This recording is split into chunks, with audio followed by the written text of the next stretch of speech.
Ara anem a calcular l'àrea de polígons irregulars i hem de basar-nos en mètodes indirectes. Aquests mètodes poden ser de mètode de triangulació o el mètode de descompondre el polígon en quadrats desconeguts.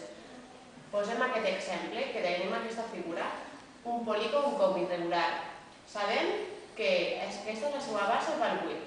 Agafem i calculem l'altura i calculem aquesta altura, que dona 6. Per tant, calcularem primer l'àrea d'aquest triangle i l'àrea d'aquest triangle.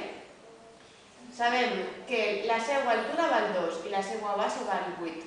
8 per 2, 16, dividit entre 2 són 8 centímetres quadrats. Recordem-se que estem calculant les àrees i les unitats es posen en quadrats. L'àrea del segon triangle són 8 de base més 6 d'altura dividit entre 2. 48 dividit entre 2 dona 24 centímetres quadrats. I ara l'últim el que hem de fer és sumar les dues àrees de l'àrea del primer triangle i l'àrea del segon triangle. I són 8 centímetres quadrats més 24 centímetres quadrats em dona 32 centímetres quadrats.